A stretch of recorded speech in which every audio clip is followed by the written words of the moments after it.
What's up, everybody? I'm Matt. And I'm Beth. And today we're going to take you through the interior here on the all-new 2020 Subaru Outback Touring XT.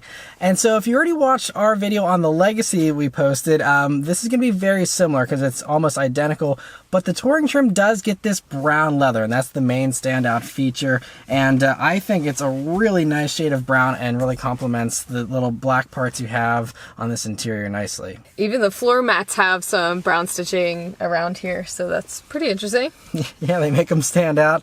But yeah, so first thing, sitting down in these seats, you have these perforated leather seats here. It's a Napa leather in the Touring trim too. It's a little nicer than the standard leather you get in the lower trims. And they're heated and ventilated here in the Touring trim. That's another nice feature you get here with Touring only, is the ventilated seats. And they work really well. I've tried both the heating and I tried the cooling briefly, and they work very well. Some of the best cooled seats, right up there with Hyundai and some of the other ones that do it really, really well. And so I really like these seats. I think they're pretty comfortable too. One thing I also noticed was it must be the Napa leather, but I think that they're a little bit more stiff than the lower trimmed cars. Yeah, she mentioned this earlier in the week. When we sat down in this, we had just gotten out of the Legacy, and that had a little bit of a softer feel to the leather, even though that's a lower quality technically according to Subaru. This actually, yeah, is a little firmer. That's a good point. I forgot about that. Yeah, so that's an interesting thing, but they're comfortable seats still, and they have all the normal adjustments, and even a thigh extension here for the driver, which is nice.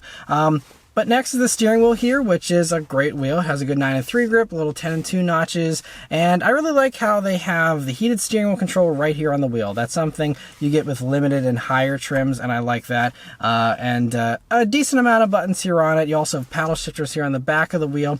So it is a fairly loaded up wheel here, but I think the way they arranged everything is pretty well done, and no complaints there. Gauges in the Outback here are good as well. Just there's simple analog dials. You have a digital portion there in the middle, which you can scroll through your radio information and a few other basic things like fuel economy and stuff.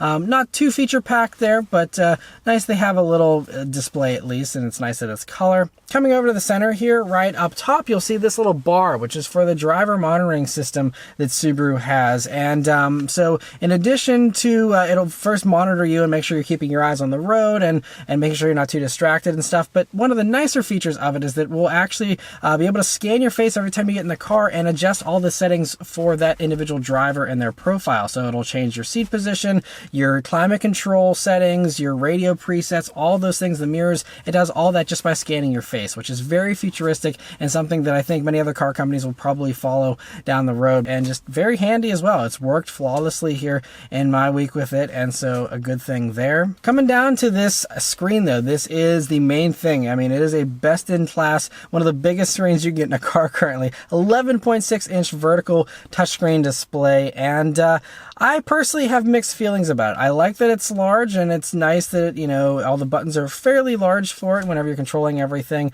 But the fonts are a little kiddie to me, and it's also kind of laggy still. It definitely needs a speed boost. And there was one time where it actually crashed on me, where I turned on the car and it just froze with the background, and that was it, and just sat like that for the whole time we were driving, and it never rebooted itself or anything. It just sat there and froze up. So definitely needs to have some refinements to it. It does have Apple CarPlay and Android Auto as standard, which is great.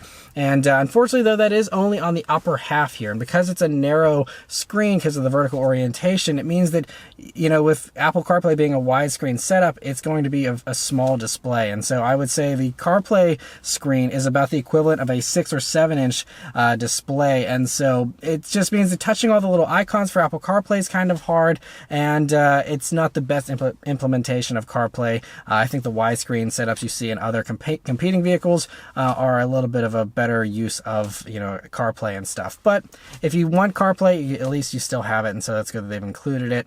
You also do have a 12-speaker Harman Kardon stereo here in this one, which sounds good. I don't think it's anything to write home about, but it's nice to have a upgraded stereo and a little bit of a, you know, nicer branding than what they've had in the past. So, you know, good, but not amazing there. Moving on to storage space here, they did a really good job of thinking not only of the driver, but also of the passenger. But first, right under the screen here, you have this pretty deep bin that you can fit a smartphone in there. Also 2 USB jacks and an auxiliary jack. There's your usual 2 cup holders, which are nice and deep here behind the shifter.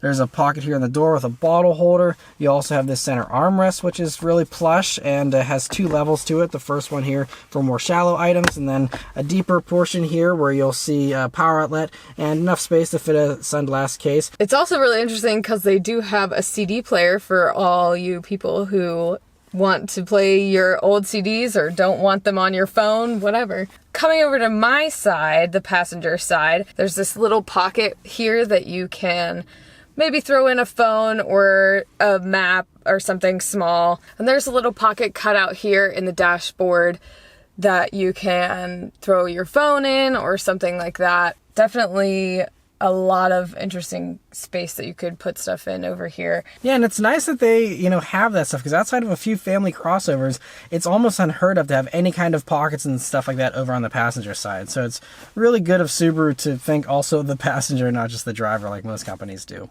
Yeah, because if you don't have a purse or anything like that, and you're just holding your phone and you maybe don't want to keep it in your lap, you can actually put it somewhere. Another thing I really like about the interior is it's kind of a little plusher than what you get with a lot of the competitors. You have padding here by your knees, and everything in here is pretty soft, and that's a nice improvement over the old Outbacks and other Subarus, and also something that's a little nicer than a lot of the competing vehicles, although this doesn't have a lot of competition. The backseat space here in the Outback is also really good. So I'm 5'9", me sitting behind myself. I have about 4 inches of legroom to spare back there, and it's a nice roomy back seat. You have a full down armrest there with 2 cup holders built into it. You also have 2 USB jacks and your heated seat controls back there, so good to have that, as well as dedicated air vents for those rear seat occupants. There's also bottle holders in the doors back there, and so a good amount of space back there as well, and good cutouts there for headroom and everything like that. It's also very easy to drop those back seats too if you'd like.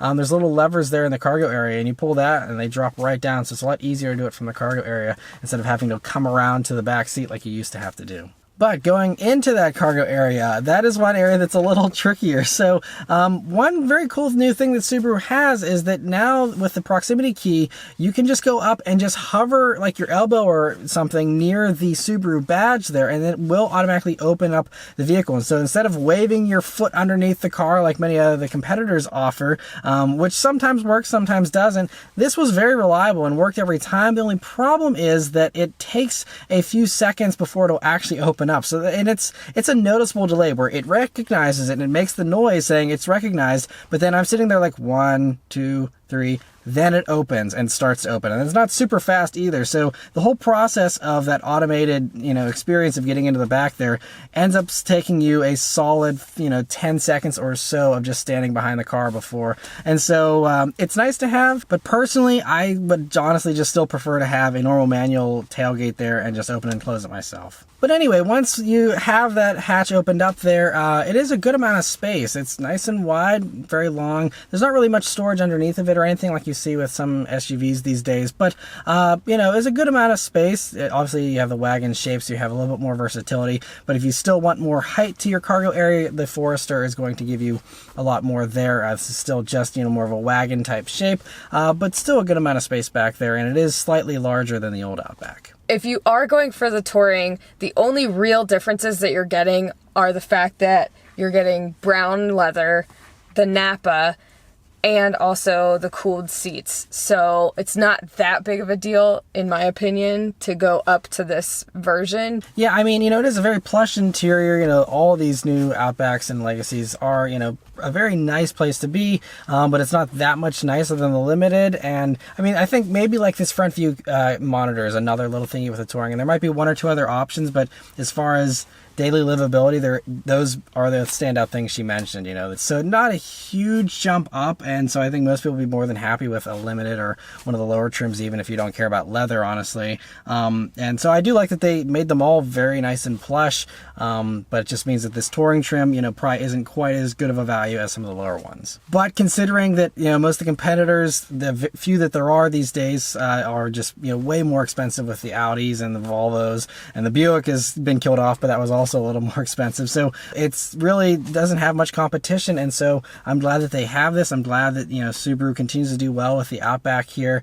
And this one I think is definitely clearly the nicest interior they've ever put in an Outback for sure. But yeah, so anyway, that's our thoughts here on the 2020 Outback Touring XT. Let us know your thoughts on this interior in the comments below. Be sure to go over and watch the driving review if you'd like to hear how this vehicle drives. But anyway, thank you guys very much for watching. We'll see you on the next one.